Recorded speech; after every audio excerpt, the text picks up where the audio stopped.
Well, you're right on time for breaking today. Good evening from where you're watching us from. My name is Joel Church and our sign language interpreter is Tracy Dorcas. We have a lot to learn for you, and these are our top stories.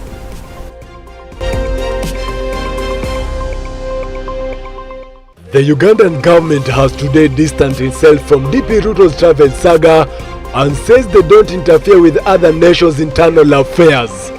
The Health Ministry has today launched approaches of the use of digital tools in the COVID-19 response. As the world is celebrating the Breastfeeding Week, we tell you why young mothers are not breastfeeding. Well, talk to us via social media platforms as SUTV Kenya, Joel Chacha M on Twitter, as well on Facebook, SUTV Kenya and Joel Chacha. Send in an SMS via 111 We begin.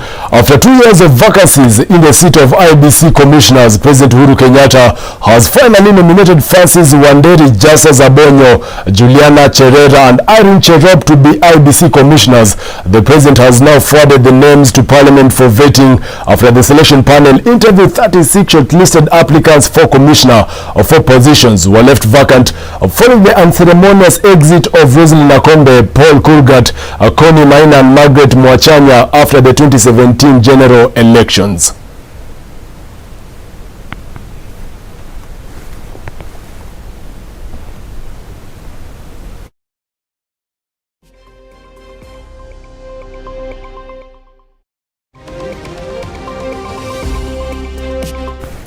On to other news, Uganda and the Minister of Foreign Affairs, Sam Kahamba Kutesa, has distanced Uganda from any involvement in Deputy President William Ruto's recent incident in which he was stopped from traveling to the country. The Foreign Affairs Minister stated that, according to Uganda's Foreign Affairs policy, they do not interfere in internal affairs of other nations. I can answer that question. The Foreign Affairs Minister has stated Uganda's position that they had nothing to do with Deputy President William Ruto's cancelled trip since it happened in Kenya. Those things took place in Kenya. It was not prevented by Uganda. We have no authority, we have no powers. Those are the jurisdictions of the Kenyan government. The Deputy President has fiercely defended his position, saying he never needed to seek clearance from anyone for either state or personal visits in the 9 years he has been Kenya's Deputy President. Nimekuwa naibu wa rais kwa miaka 9. Na nimetembea nchi nyingi. Kwa ziara rasmi na kwa ziara yake binafsi. Hakuna wakati hata mmoja nimewahi kuambiwa ninahitaji kibali kutoka mahala popote. Right? So, ni sheria gani hii ambayo imeanza sasa? The Foreign Affairs Minister further stated that according to their Foreign Affairs policy, Uganda does not interfere with other countries' affairs. Our foreign policy is very clear as the skies, as clear as the water in the glass, is that we do not interfere in the internal affairs of any country whatsoever. The Deputy President, who had visited Uganda earlier last month, also condemned those involved in the cancellation of his trip. Ruto said his earlier July visit to Uganda was an avenue to build partnerships with other African countries in a bid to steer the continent towards a restructuring of its market to focus more on upstream production. Meanwhile, Deputy President William Ruto now claims the bottom-up economic model will help clear the country's increasing debt. Speaking during a meeting with UDA allied leaders at his current home, the DP claims that those opposed to his economic model have no agenda. The UDA party has also suspended all its political engagements due to COVID-19. Namukana Samuel reports. The United Democratic Alliance Party, led by Deputy President William Ruto, claims the bottom-up economic model will help the country clear the debt burden that is making the country stagger economically. 1 2 mic testing. 1 2 mic testing. Kwamba njia ya kutatua tatizo kubwa la madeni katika taifa letu la Kenya ni kuhakikisha ya kwamba tunapanua na kuwawezesha wananchi wengi, hasa wale hawana kazi, The party has suspended all its political engagements due to the ever-increasing number of COVID-19 cases in the country. Over the past few days, the second-in-command has been traversing different regions as the country gears up to the 2022 general elections. When the Ministry of Health announced the surge in numbers to reschedule all our public engagements until further notice. Speaking in his current residence, Ruto has called out his political nemesis to explain how the trickle-down economic model has helped the country since independence. Ruto further warning all those poking holes to the bottom-up economic model to explain how they will better the lives of the common mwananchi. That today in Kenya, the conversation is not about leaders and what is in it for them. Governing Jubilee Party has collapsed. The opposition NASA coalition has disintegrated. The Hasra nation has found a new home. The DP was hosting 135 MPs, both from the Senate and the National Assembly, who all called out the leaders in the opposition to curtail the use of insults when seeking for political mileage. We believe in constitutional reforms and constitutional change. We believe the priority is the economy, and more so the bottom-up economic model. That occasioned unlawful and unbudgeted expenditure of billions of shillings of public resources that are to date unaccounted for and are a subject of the Auditor General's inquiry. With exactly 1 year to the next general elections, the United Democratic Alliance has laid its cards on the table, including its agenda to the common mwananchi, even as Ruto and his allies suspend their nationwide campaigns for some time to curb the spread of the deadly Delta variant.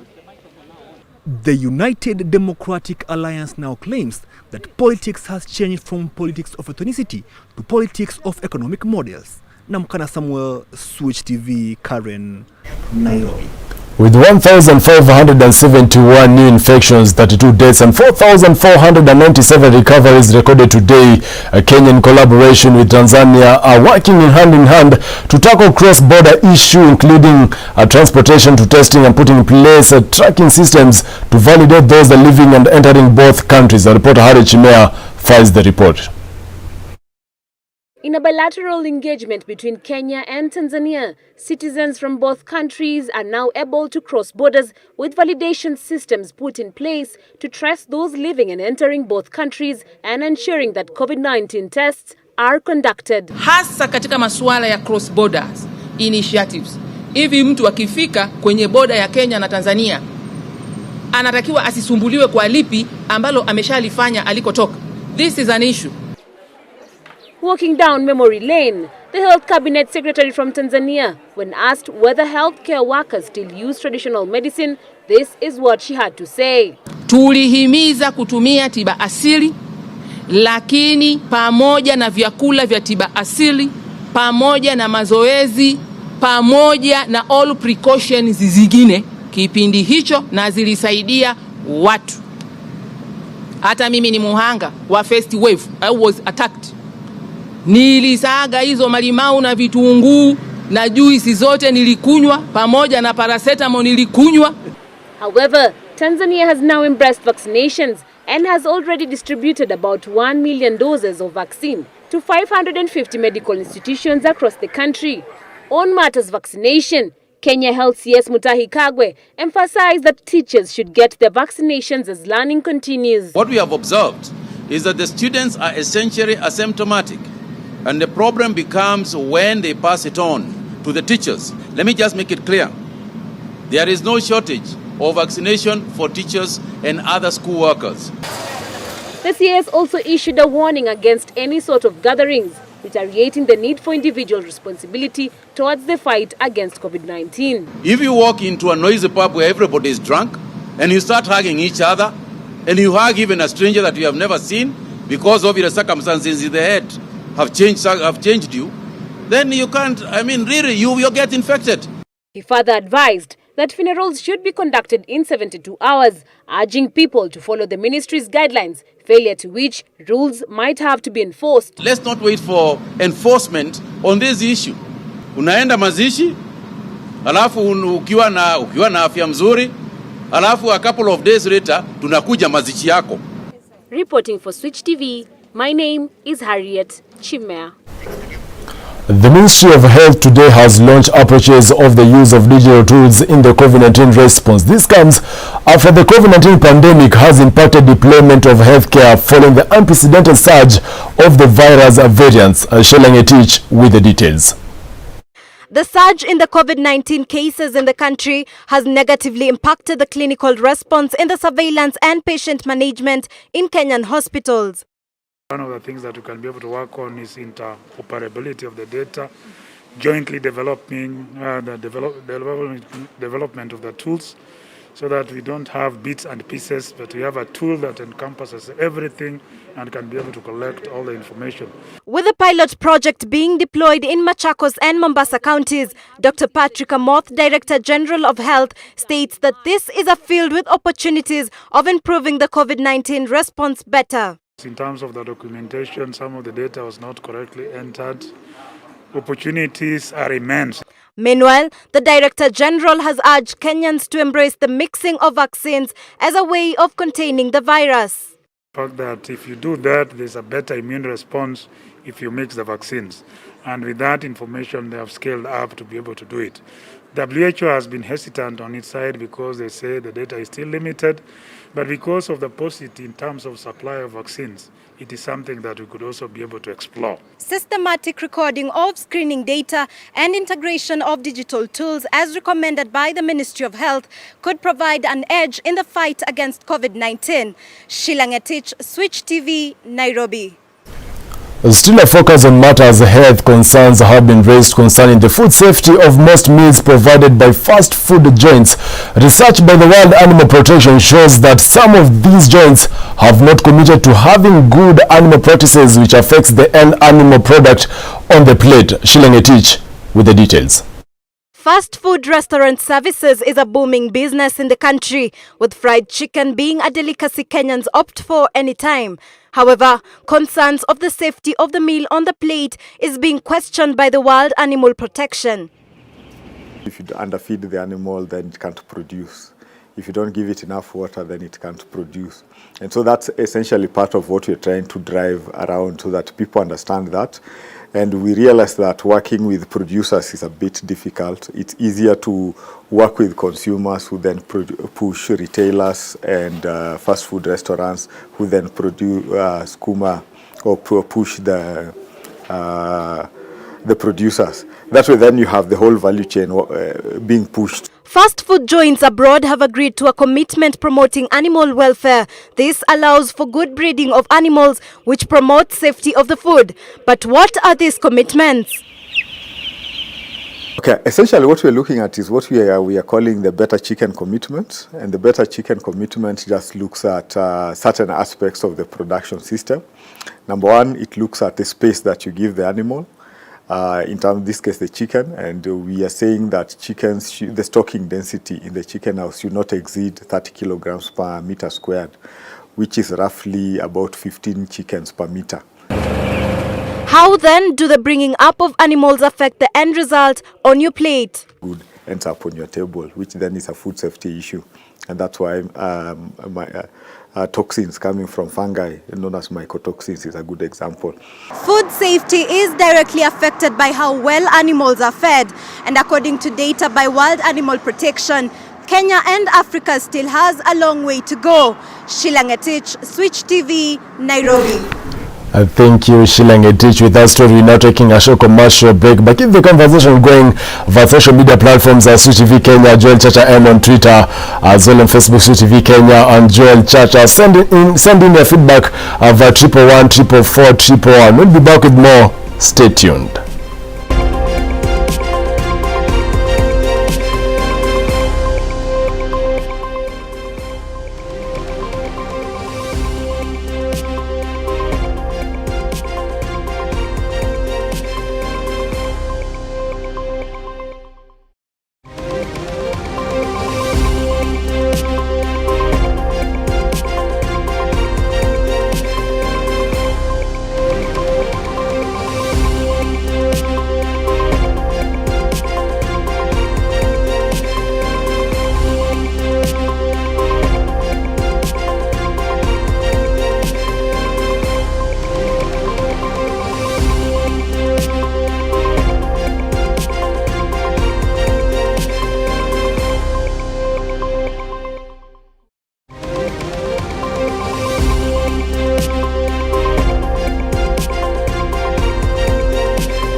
Welcome back to Breaking Today. My name is Joel Chacha. My sign language interpreter is Tracy Dorcas. Moving on, breastfeeding is the cornerstone for a healthy baby and a healthy nation because it promotes a healthy life and is one of the most effective ways to ensure a child's survival. However, nearly 2 out of 3 infants are not exclusively breastfed for the recommended 6 months. Our reporter Saza Munga with more. Breast milk is the ideal food for infants. It is safe, it is clean, and contains antibodies which help protect against many common childhood illnesses.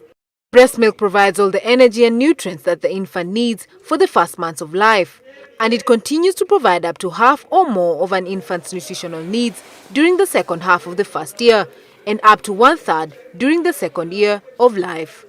We promote breastfeeding to ensure we have quality life of healthy babies, translating to a healthy nation. Breast milk, however, has its benefits not only to the infant but also to the mother. Benefits of breastfeeding include helps in growth and development, helps in brain development, it helps in economy as no money is to be spent as there is no buying of milk, creates bond between mother and child, helps in shedding of calories for the mother. It also helps in reduction of ovarian cancer. With the COVID era, a number of lactating mothers are understandably worried and asking themselves whether coronavirus can be passed on through breast milk and what they can do to protect themselves and their babies. In our WHO recommendations is that every mother should breastfeed her baby unless otherwise. So for the COVID positive mothers or who are confined because of probably suspected cases, they should breastfeed her baby. They should breastfeed their babies. We should bring their babies into contact immediately after the delivery. If the mother is stable and if the baby is stable. If this mother does not breastfeed her baby, what are the risks? We may be putting this baby into more problems and bringing more complications, probably dehydration, diarrheal diseases, and actually burdening even the hospital with these admissions, because these are babies who might go into more complex problems that may need an attention of admission. So whether the mother has been diagnosed with the COVID or she has been vaccinated, we should breastfeed our babies. According to specialists, 99% of mothers in Kenya have embraced breastfeeding despite the myths and misconceptions. But as per WHO, promoting the health of a baby, then breastfeeding is important. But specialists are still on more sensitization as it contributes to a healthy nation. If you look back to the bill that was passed on post-delivery, a mother is given a maternity leave of now 90 days. And like before, the days were quite few and she was not able to engage with her baby well. So you can see even the government is really supporting and promoting health when it comes to our infants and the childhood development and growth. So what exactly makes many young mothers not to breastfeed? Wasichana wengi wanaona ni kama wakinyonyesha matiti itaanguka. Juu sahi wanataka iwe saa 6 kamili kila wakati. Lakini hata usiponyonyesha ama unyonyeshe itakuja kuanguka. Kwa hivyo na wewe nyonyesha mtoto. Tafuta kuna sidiria zile zinasimamisha vizuri bra. Kama unataka iwe saa 6 kamili itakaa tu hivi. We are so busy, or the younger mothers are so busy, they may not have time to even breast milk for the 6 months. Over the years, breastfeeding has had its fair share of myths and misconceptions, but as specialists advise, breastfeeding should be a norm to both mother and child as it poses benefits for both of them. Reporting for Switch TV, my name is Saza Munga. Thank you, Sazamunga. Elsewhere, KIRINYAGA County has been ranked among the counties with the highest cases of lifestyle diseases, with a prevalence on diabetes and hypertension. Governor UHURU says reports that the area has the highest number of people suffering from high blood pressure, diabetes and kidney ailments are worrying, and the trend should be controlled. Majibu Kisao reports. Statistics from the health department indicate that cases of diabetes have been on the rise in KIRINYAGA County since 2016, with the number of those suffering from the disease hitting close to 8,000 last year. KIRINYAGA Governor UHURU says that interventions to arrest the situation are being made, including health education, rollout of medical checks and clinics for the diseases in all medical facilities across the county, while encouraging fish and poultry farming. We are hoping that we will enhance our balanced diet.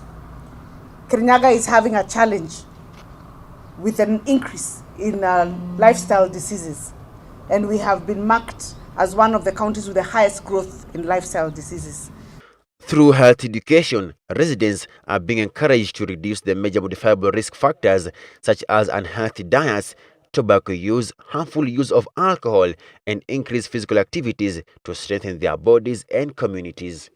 We're encouraging our people to diversify from just eating too much red meat or too much starch to also go to white meat, whether it's in the poultry, chicken, or fish, or pig, so that we can reduce the propensity of getting these diseases. UHURU says an increase in such cases has seen huge demand in medicines to treat diabetes, hypertension, and kidney ailments rise to higher levels. Majibu Kitsao for Switch TV. Away from that, under focus now in this interesting story. In the country, local eating joints, commonly known as Kibanda or Kibandaski, is among the very few businesses that thrive in any time in Kenya. This is attributed to the ever-ready customers who are mostly male. Today, our reporter Robert Oma traversed the streets of Nairobi to find out why most Kenyan men prefer food from these local joints and not homemade. Take a look. Kibanda. Most men will call it Kibandaski. These are local joints in most Kenyan cities. And with a simple research that we've done, is that most Kenyan men prefer going to these Kibandaskis to have their meal in such places. In our quest to know why Kenyan men love Kibanda or prefer Kibanda more than the foods they prepare at home, we toured different places, including where I am at right now, Roysambu. And these are what Kenyan men had to say concerning why they prefer meals in Kibanda than their homes. Mwanona generation ya sai, wasichana wengi wajui kupika baba. Juu unapata mzee wenye amelelewa ile tu mambochi nini unacheki. Sasa tukimpeleka home mpatie chakula manzo mwambie pike kitu, atakupikia kitu yenye itakufanya nini? Itakudisgust unacheki. Umejua ile chakula ya hoteli huko Asmata juu ni kitu ya haraka. Ni kijana kama mimi napenda vitu rojo rojo. Huyo mama wa kibanda anapika chakula mzuri na bado anakuwekea sosa.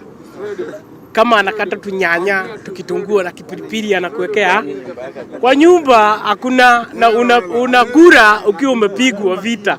Some of men's favorite dishes and delicacies in these kibandas would include madondo, choma, madondo to mean chapatis and beans. But most Kenyan men say that their women, most of these women, quote unquote, have failed terribly in preparing some of these delicacies. Fish can't be prepared by anybody. So most of them do tell us that I'll take fish home, but the way it will be prepared, I don't love it. So he rather comes and eat it here instead of going to eat it home. So most of my clients are men, and I'm so happy about it, and I'm glad to serve men each and every day. Going with the findings, then this would mean that Kibanda, also known as Kibandaski, should be featured in the dictionary, and Kenyan men should also be featured in the Forbes magazine and also in the World Book of Record or the Guinness Book of Record. Or don't you think so? Because Kenyan men are breaking records in their own way, and they need to be identified in better ways. Robert Uma, Switch TV.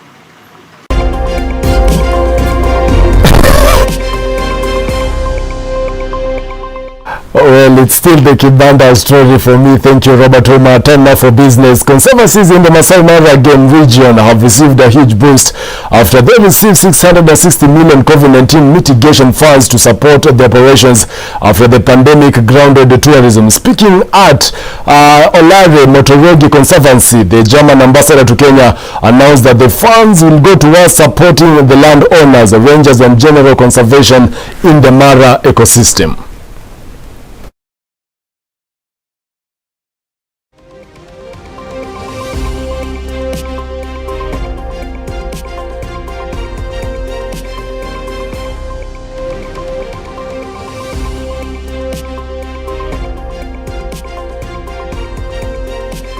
The government today is here with the government of Germany, and we collaborated together because Masai Mara is not an ecosystem that belongs to the Masai people or the Kenyan people. This is a global ecosystem and needs to be protected.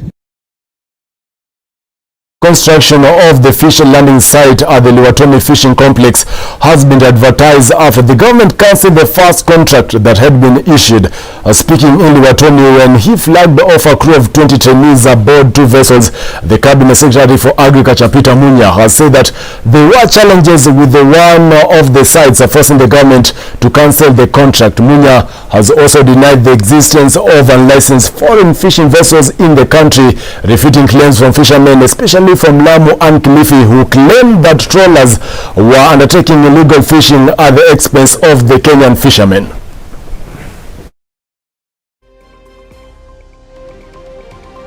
Mpango mpya wa kufanyia wavuvi kuwapea uwezo kwa njia ya training kwa mambo ya deep sea fishing, na hiyo mpango ukaanza, na ndio huu unaona tunaendelea nao saa hii. Nao wameenda wakamaliza kule Bandari College training, sasa wanaenda kwa deep sea for practical skills na mambo ya safety na security huko, waelewe vizuri hiyo kazi ndio waweze kupata ajira kwa vyombo ambavyo viko hapa vinafanya fishing katika our waters. Meanwhile, 330 million Kenya shillings kitty has been set aside. Over the next 2 years, the monies will be used to purchase physical equipment with the aim of upscaling bartenders through service skills, management capability and safety and hygiene procedures. We set aside as Diageo 300 million Kenya shillings for us to help our bars cope with the COVID-19 effects. And the biggest effect which we had in the COVID-19 was social distancing, because if they use the same space they were using, it was very condensed. So the purpose for Raise the Bar Fund 300 million Kenya shillings was to help every single bar in Nairobi to create more ample distance, meet the hygiene standards of COVID-19, and also ensure that our consumers are able to session our product in a safe